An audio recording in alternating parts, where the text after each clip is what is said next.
You don't have to necessarily have done anything wrong for things to get completely out of control. It's a terrifying doctrine, but it's not a hopeless doctrine because it still says that there's a way forward, there's a pathway forward, and the pathway forward is to adopt a mode of being that has some nobility so that you can tolerate yourself and perhaps even have some respect for yourself as someone who's capable of standing up in the face of that terrible vulnerability and suffering, and that the pathway forward, as far as the existentialists are concerned, is by, well, certainly by the avoidance of deceit, particularly in language, but also by the adoption of responsibility for the conditions of existence and some attempt on your part to actually rectify them. And the thing that's so interesting about that is, well, two, as far as I'm concerned, and some of this is from clinical experience. You know, if you take people, and I've told you this, and you expose them voluntarily to things that they are avoiding and are afraid of, you know, that they know they need to overcome in order to meet their goals, their self-defined goals. If you can teach people to stand up in the face of the things they're afraid of, they get stronger. And you don't know what the upper limits to that are, because you might ask yourself, like, if for 10 years, if you didn't avoid doing what you knew you needed to do, by your own definitions, right, within the value structure that you've created, to the degree that you've done that, what would you be like? Well, you know, there are remarkable people who come into the world from time to time, and there are people who do find out over decades-long periods what they could be like if they were who they were, if they spoke their being forward.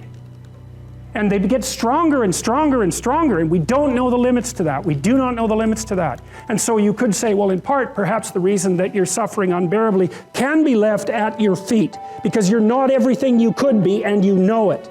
And of course, that's a terrible thing to admit, and it's a terrible thing to consider, but there's real promise in it, right? Because it means that perhaps there's another way that you could look at the world, and another way that you could act in the world, so what it would reflect back to you would be much better than what it reflects back to you now. My experience is with people that we're probably running at about 51% of our capacity. I mean, you can think about this yourselves. I often ask undergraduates how many hours a day you waste, or how many hours a week you waste, and the classic answer is something like 4 to 6 hours a day. You know, inefficient studying, watching things on YouTube that not only do you not want to watch, that you don't even care about, that make you feel horrible about watching after you're done. That's probably 4 hours right there. You know, you think, well, that's 25 hours a week, it's 100 hours a month, that's 2.5 full work weeks, it's half a year of work weeks per year. And if your time is worth $20 an hour, which is a radical underestimate, it's probably more like 50 if you think about it in terms of deferred wages. If you're wasting 20 hours a week, you're wasting $50,000 a year. And you are doing that right now. And it's because you're young, wasting $50,000 a year is a way bigger catastrophe than it would be for me to waste it, because I'm not going to last nearly as long. And so if your life isn't everything it could be, you could ask yourself, well, what would happen if you just stopped wasting the opportunities that are in front of you? You'd be who knows how much more efficient? 10 times more efficient, 20 times more efficient. That's the Pareto distribution. You have no idea how efficient people get. It's off the charts. Well, and if we all got our act together collectively and stopped making things worse, because that's another thing people do all the time, not only do they not do what they should to make things better, they actively attempt to make things worse because they're spiteful or resentful or arrogant or deceitful or homicidal or genocidal, or all of those things all bundled together in an absolutely pathological package. If people stopped really, really trying just to make things worse, we have no idea how much better they would get just because of that. Geppetto, he's a good guy. He has a kitten, you know, the kitten likes him. He makes puppets, and he's a humble person. And he knows that compared to the ideal that he's attempting to subscribe to, that he's not abased before it or anything like that. He's not despicable in relationship to it. But the reason he's on his knees is because the thing he's pointing at is above him. You know, it wouldn't be the right aim if it wasn't above him. And so the fact that he's on his knees, so to speak, is only an indication that his aim is proper, because you should be on your knees to something that you actually admire. And if you don't feel like being on your knees in front of it, then perhaps you don't actually admire it. And then that means you haven't got the stage set properly. It should be something that fills you with awe. Your aim should be at something that fills you with awe. Because why do something else? Well, perhaps because it's easy, and perhaps because it's malevolent, and all of those things. But those are no answer to the problems that beset you. They just make things worse, and that's clear. And so then Geppetto, having made his pact, his covenant, just like Abraham, he falls into a dream, right? He falls into a dream, and the rest of the movie actually takes place in a dream. And it's a dream, it's the dream within which transformation takes place.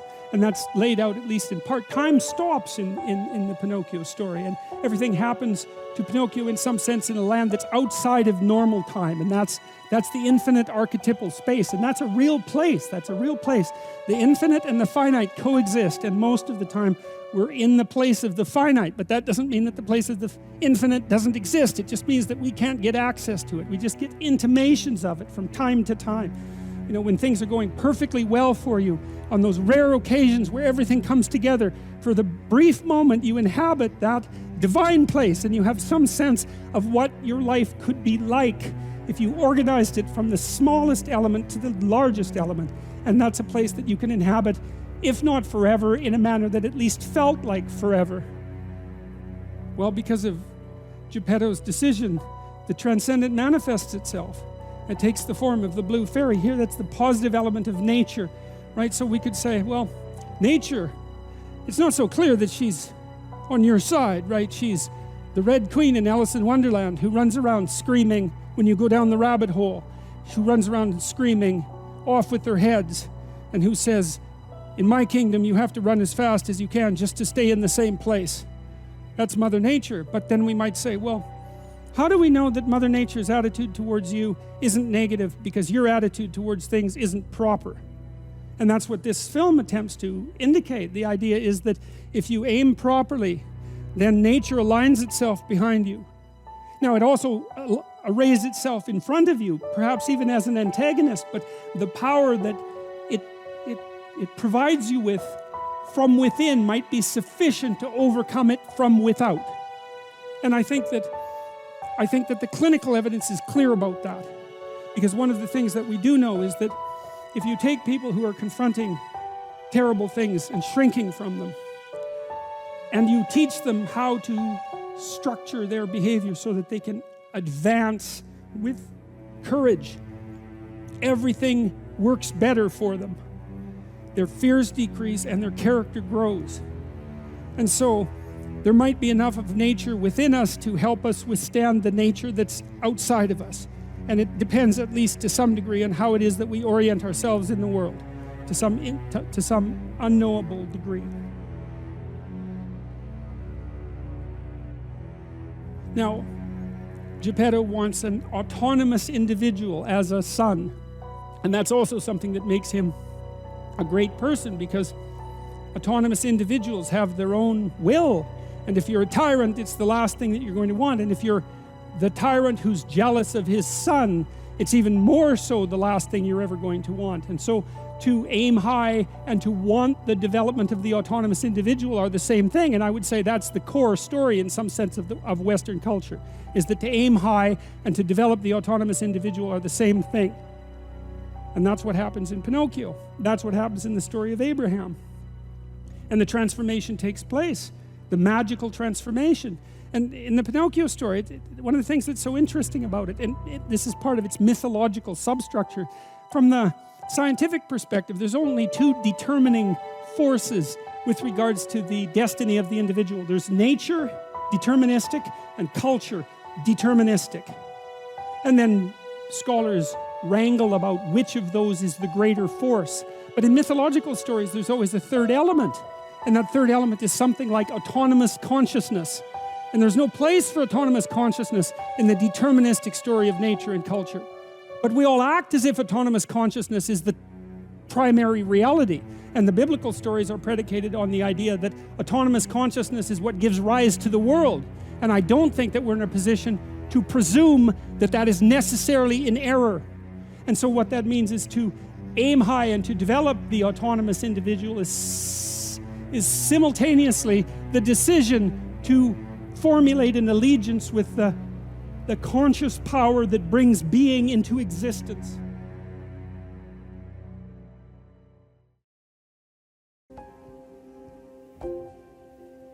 We already talked about the fact that you need an aim in life, or that's where you derive your meaning, and without that, things go to hell, and as literally as that can be taken. And so, but it's not easy to ask people to say, well, it's easy to ask them, what do you want in your life? It's a very hard question to answer because it's too vague and grand. Eh? So we help, in the Future Authoring Program, we help people break that down. It's okay, so here's the situation. So you put yourself in the right frame of mind. So what's the right frame of mind? It's like rule 2 in this book. Treat yourself like you're someone responsible for helping. You're someone that you are responsible for helping. So what that means is you have to start from the presupposition that despite all your flaws and insufficiencies, that it's worth having you around and that it would be okay if things were better for you. So you need to take care of yourself like you're taking care of someone you care for. So there's a bit of a detachment in that.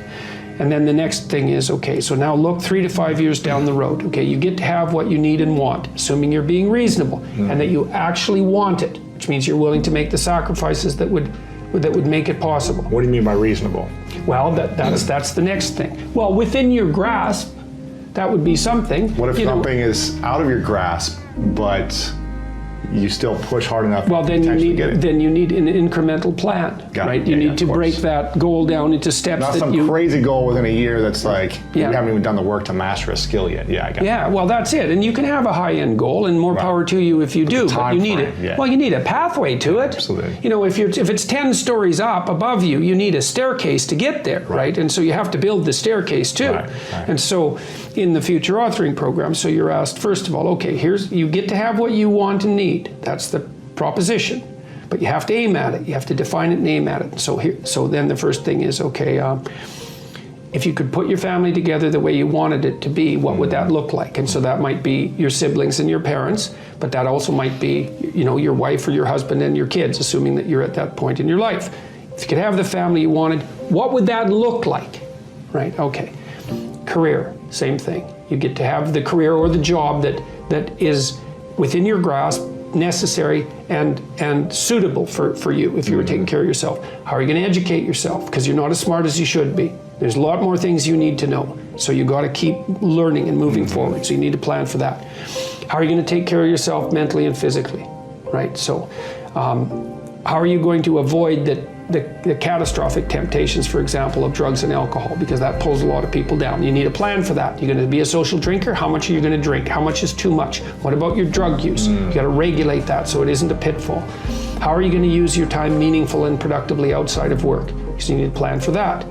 So that's, there's one other intimate relationship, of course. So do you want a long-term, stable, intimate relationship? And if you do, then how would you like that to lay itself out? You got to have a vision for that, because if you don't have a vision, you're not going to aim at it. And if you don't aim at it, then you won't even see the opportunities when they arise. That's the thing that's so cool. I wrote about this in chapter 10, which is be precise in your speech. It's a chapter about the fact that aims structure your perceptions. So for example, once you aim at something, your brain, literally, the perceptual structures in your brain, in your visual cortex, reorient themselves to calculate a pathway to the aim. And then what they show you in the world is obstacles to that path and open pathways to the path. That's actually how the world reveals itself. Just like when you're driving in a car and you have a map and you aim at a particular place, then all the things that are related to that place show up in the world. It's exactly the same thing. Because you are traveling through time and space. Right, and you need a map.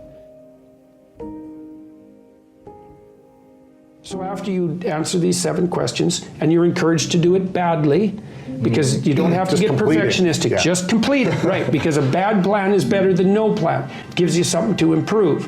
So even if your aim is vague, and even if it's off target, if you start aiming and you see you're off target, then you can shift and you can make it more precise. You start to recognize what you don't want in that. Yes, exactly. Say, oh, I thought I wanted this, but I don't. Exactly. So let me re-navigate and figure out what I do want. And you might have to try a bunch of things. Well, you will have to. You can be. That's why you shouldn't get perfectionistic about it. You will absolutely be wrong, but you won't be as wrong as you would have been if you were aimless. Right. Right. So there's a bit of No humility. man's land. No man's land is not worse good. than going No man's somewhere. room is worse than a bad path. Yeah. That's exactly right. Ooh, I like that. That's a good one. That's a good one, and it's right. It's right. You don't want to be in no man's land. Why did you use that phrase? Because that's right. That's exactly right. I think for me, the idea of walking around aimlessly is like the worst idea in the world. It's like zero purpose, zero mission, zero certainty at all. It's like walking around in no man's land, Right. aimlessly. But it's funny too, because in no man's land, everybody's shooting at you. Right, because that's a military term. Right. And no man's land is the space in the between middle two when enemy everyone's coming at positions. you, yeah. You bet. So if you're aimless, you're also at a place where everything is shooting at you. There's this idea in Jungian psychology called the circumambulation. And Jung had this idea that you had a potential future self, which would be in potential everything that you could be.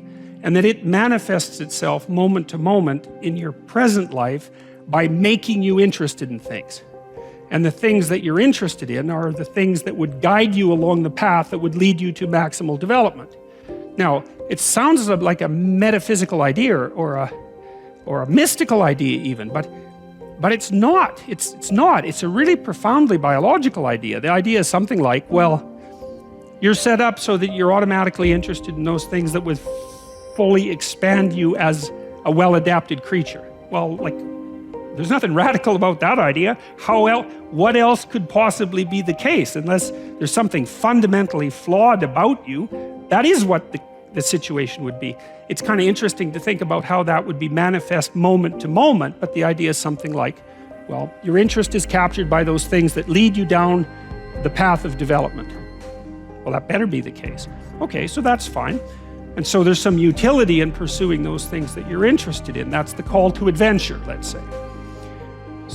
And the call to adventure takes you all sorts of places. Now, the problem with the call to adventure is, like, what the hell do you know? You might be interested in things that are kind of warped and bent. And often it's the case that when new parts of people manifest themselves and grip their interests, say, they do it very badly and shoddily. And so you stumble around like an idiot when you try to do something new. That's why the fool is the precursor to the savior from the symbolic perspectives, because you have to be a fool before you can be a master. And if you're not willing to be a fool, then you can't be a master. So you're gonna, it's an error-ridden process. And that's also laid out in the Old Testament stories, because the first thing that happens to all these patriarchal figures when God kicks them out of their father's house when they're like 84 is that they run into all sorts of trouble, and some of it's social and some of it's natural and some of it's a consequence of their own moral inadequacy. So they're fools. But the thing that's so interesting is that despite the fact that they're fools, they're still supposed to go on the adventure, and that they're capable of learning enough as a consequence of moving forward on the adventure so that they straighten themselves out across time. And so it's something like this. So this circumambulation that Jung talked about was this continual, we'll return to this continual circling in some sense of who you could be. You might notice, for example, that there are themes in your life. You know, when you go back across your experiences, you see you kind of have your typical experience that sort of repeats itself.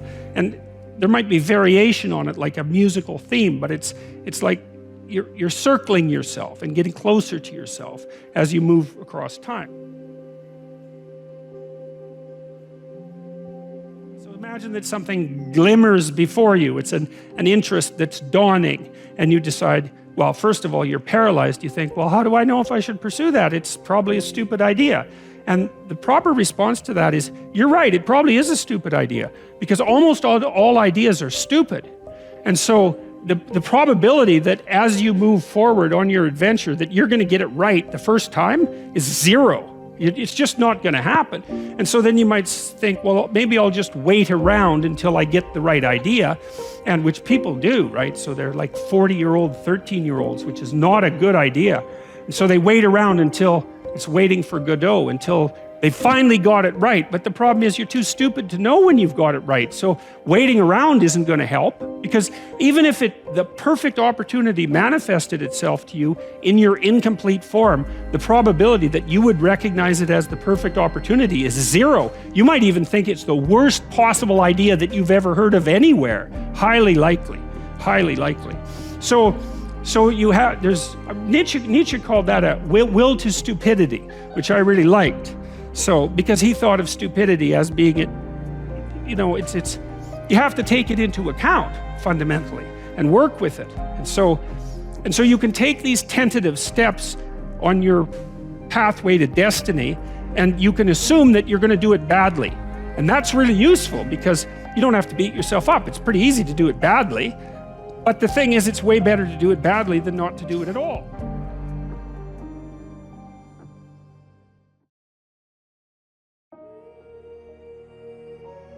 You need structure, you need predictability, and you need more of it than you think, just to keep you sane. Now, if you're lucky, and maybe a bit odd, you can deviate 5% from the norm, or 10% from the norm, or something like that, carefully and cautiously, as long as the rest of you is all well ordered in a normative manner. You might be able to get away with that, and you might be able to sustain it across time, and people might be able to tolerate you if you do it, or maybe you'll get really lucky and you happen to be creative but reasonably well put together, and people will actually be happy that there's something idiosyncratic and unique about you.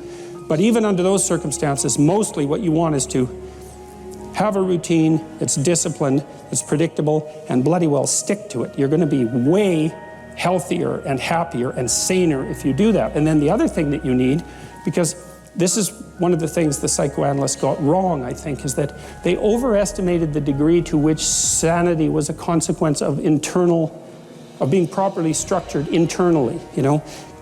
Because from the psychoanalytic point of view, you're sort of an ego, and that ego is inside you. And of course, it rests on an unconscious structure. But the purpose of psychoanalysis is to sort out that unconscious structure and the ego on top of it, and to make you a fully functioning and autonomous individual. But there's a problem with that, because the reason that you're sane as a fully functional and autonomous human being isn't because you've organized your psyche, even though that's important. The reason that you're sane if you have a well-organized unconscious and ego is because other people can tolerate having you around for reasonably extensive periods of time, and will cuff you across the back of the head every time you do something so stupid that people will dislike you permanently if you continue. And so what people are doing to each other all the time, just non-stop, is broadcasting sanity signals back and forth, right? It's like you smile at people if they're not only behaving properly, but behaving in a way that you would like to see them continue to behave. You frown at them if they're not, you ignore them if they're not, you shun them, you roll your eyes at them, you manifest a disgust face, you don't listen to them, you interrupt them, you won't cooperate with them, you won't compete with them. It's like you're blasting signals at other people about how to regulate their behavior so frequently, well, it just makes up all of your social interaction.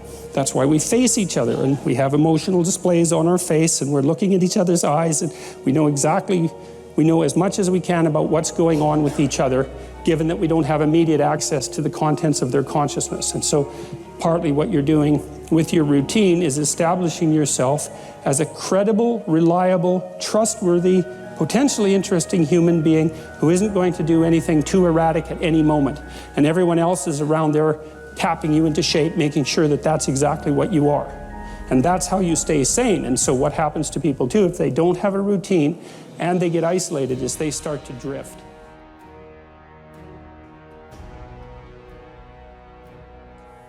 In Alice in Wonderland, when Alice goes down the rabbit hole, that's the underworld, right? So now she's gone into the substructure of being. And she meets the Red Queen. And the Red Queen is Mother Nature. And Mother Nature is running around yelling, "Off with their heads, off with their heads," which is, of course, what Mother Nature does. And she tells Alice, "In my kingdom, you have to run as fast as you can just to stay in the same place." And that's exactly right. And that's a description of, in fact, evolutionary biologists, psychologists have picked up on that phrase. They call it the Red Queen problem. And the Red Queen problem is everything's after you all the time, and you're not smart enough to do anything about it, or enough about it. And so that's a permanent existential problem. So how do you deal with that? You've got a biological structure. So your embodiment is part of the solution to the problem. And then you're enculturated. And because you're enculturated, you're taught a lot of things that you need to know, but mostly what you're taught is how to communicate with other people in an acceptable manner. And then once you can communicate with people in an acceptable manner, then you can outsource your problems constantly, which you're doing constantly. And so we're in this continual dynamic exchange of problem solving. So if you're a socialized person, that's what you get access to. And that's something to know if you're going to have kids. And I mentioned this, I think, in a previous lecture. The purpose of being a parent for very young children is to make your children exceptionally socially desirable by the age of 4. Because if you can do that, they're set. Because everyone wants them around. And as soon as everybody wants them around, they want to play with them, they want to cooperate with them, they want to compete with them. It's like the door is open, and they stay sane because they've got all sorts of people who actually like them that are helping them out. And so that's your goal, is to make them as socially acceptable as you possibly can, as socially desirable as you possibly can. And that doesn't mean you render them obedient without spirit, right? That's a tyrant's mode of enforcing social acceptability. It's like, never do anything wrong. Well, that's not any way to, I mean, that's a good piece of advice, but it's missing the other half, which is do a bunch of things that are right so that people are thrilled to have you around, and encourage that. That's what you want to do as a parent. So there's this weird dynamic that's part of the existential system of ideas between human vulnerability, social judgment, both of which are major causes of suffering, and the failure of individuals to adopt the responsibility that they know they should adopt. It isn't merely that your fate depends on whether or not you get your act together and to what degree you decide that you're going to live out your own genuine being. It isn't only your fate, it's the fate of everyone that you're networked with. And so, you think, well, there's 7 billion people in the world. We're going to peak at about 9 billion, by the way, and then it'll decline rapidly, but 7 billion people in the world, and who are you? You're just one little dust mote among that 7 billion, and so it really doesn't matter what you do or don't do, but that's simply not the case. It's the wrong model, because you're at the center of a network. You're a node in a network. Of course, that's even more true now that we have social media. You'll know 1,000 people, at least over the course of your life, and they'll know 1,000 people each, and that puts you one person away from 1 million, and 2 persons away from 1 billion. And so that's how you're connected, and the things you do, they're like dropping a stone in a pond. The ripples move outward, and they affect things in ways that you can't fully comprehend, and it means that the things that you do and that you don't do are far more important than you think.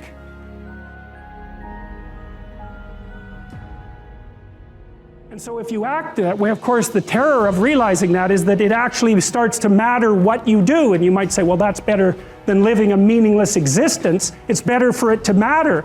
But I mean, if you really asked yourself, would you be so sure if you had the choice? I can live with no responsibility whatsoever. The price I pay is that nothing matters. Or I can reverse it and everything matters. But I have to take the responsibility that's associated with that.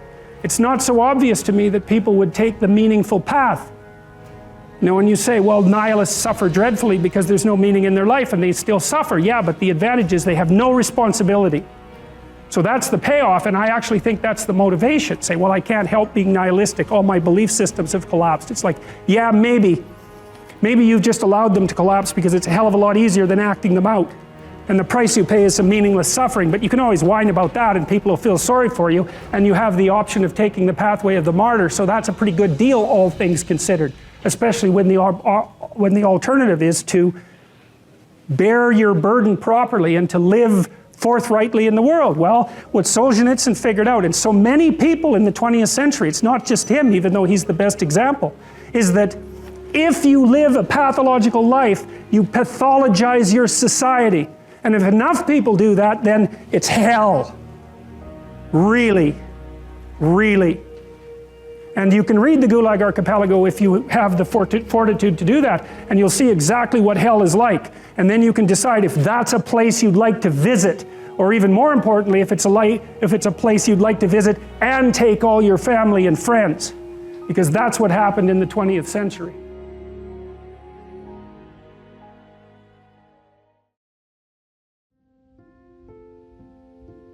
It's known from multiple dimensions simultaneously that the system that produces happiness, let's say in the founder's sense, produces that emotion in relationship to the observation of movement towards a valued goal.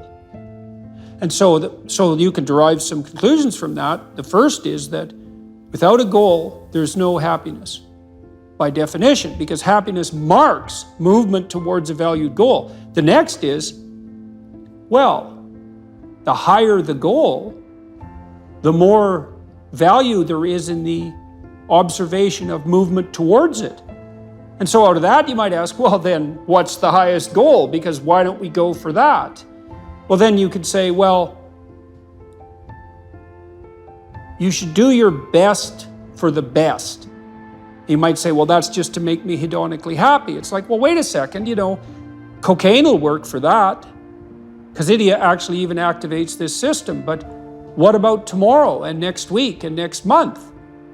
And so the problem with hedonism as a goal is, first of all, it vanishes when you're suffering. But even failing that, if you're serving yourself hedonically in the narrow sense, it's just about me and my pleasure. It's like, okay, which you? Today's you, tomorrow's you, next week's you, next month's you. What about next year, 5 years from now, 10 years from now? You're going to lead a hedonic and dissolute life, and what are you going to be, a burnt-out shell and a wreck? A dismal wreck in 10 years, because that's what'll happen. And so if you don't construe yourself as a community stretched out across time, then you're not even serving yourself. And if you do construe yourself as a community stretched across time, then serving other people and serving yourself turn out to be exactly the same thing. I just did a course on the Sermon on the Mount, and Christ, in one of the sections of that sermon, he says to people that you shouldn't lose your saltiness, you shouldn't lose your savor. And you're the salt of the earth, and without that salt, everything loses its flavor. And salt is a preservative, and it's a spice, and that's often conceptualized, that phrase, as referring to the salt of the earth, the solid, reliable types who bear all burdens. But that is not what it means. I looked at a lot of different translations. I talked to a lot of people about that verse, and really what it means is, well, there should be some spiciness and unpredictability and humor about you.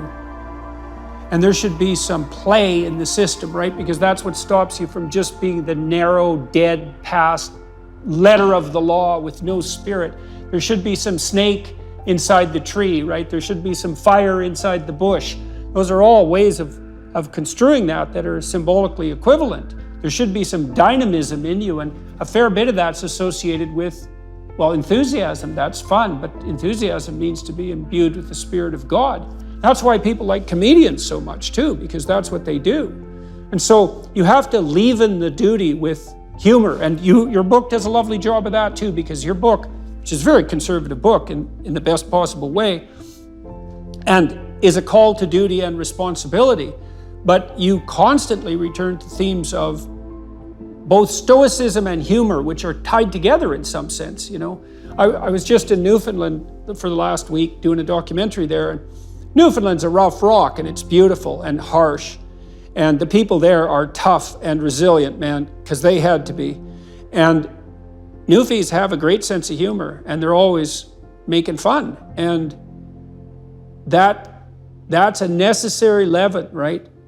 That ability to deal with serious matters with a light touch, and it's something I'm trying to learn to do more and more, even in the most serious of conversations, because if you're a master, you've got both. You've got that light touch and that sense of humor. You really see that in military people who've been through rough situations. We should make a very clear distinction here that often when people are embittered and resentful and feel like they're victims, it's because really awful things have happened to them. Now, not always, but often.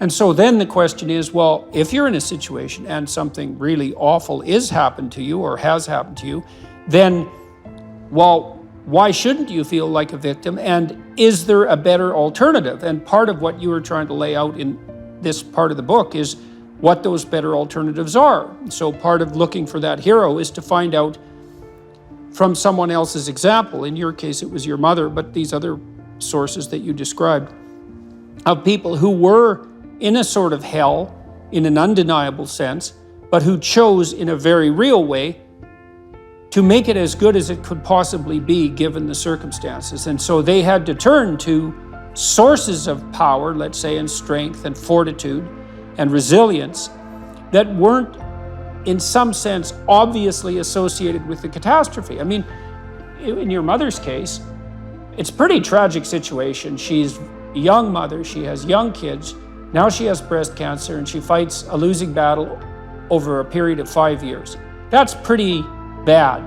And then you have to ask yourself, given that that's obviously pretty bad, how is it even possible that someone could handle that with not only grace and courage, but the kind of grace and courage that leaves their children with an immovable sense of the ability to prevail in the face of the deepest adversity. I mean, that's really something. You said here, thousands have come before you and they did just fine. So quit your complaining. And it's not because you have nothing to complain about. That's not the case. It's that that's not the right approach.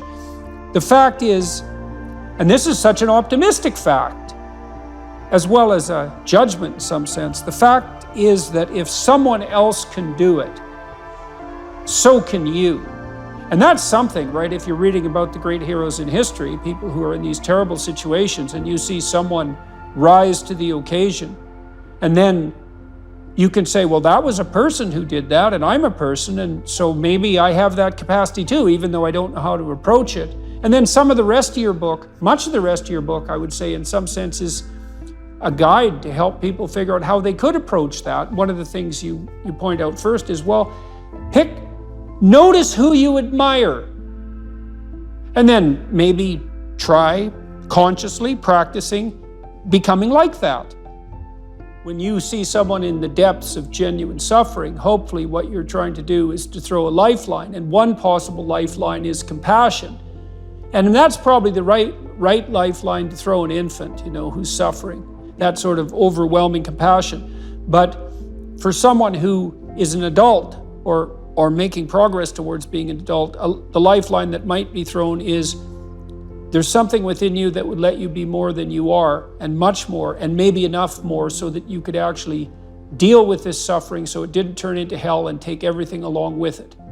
And there isn't anything more optimistic than that. You say something here, which I think is I'm going to read something from your book here. It is true that character is to some extent innate.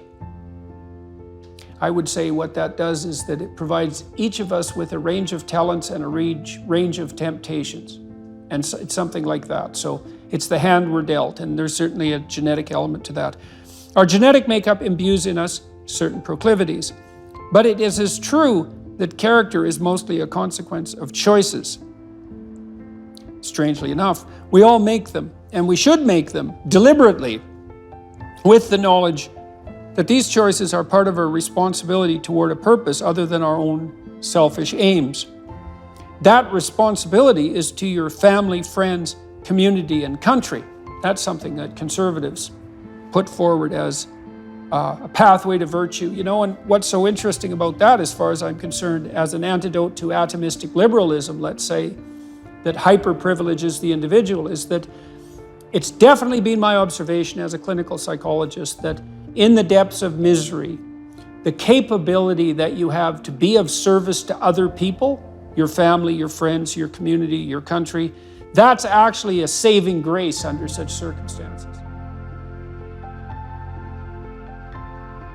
And that people really find a deep and abiding meaning in that service. So it's not just finger wagging and the pointing towards duty. It's like, no, you don't understand that if you're in desperate straits, if your life has fallen apart, if you're nihilistic and miserable, and maybe you have your bloody reasons, because maybe you do, that's still the case that if you step outside yourself and you try to make the lives of other people better, that's the best possible thing that you can do for yourself.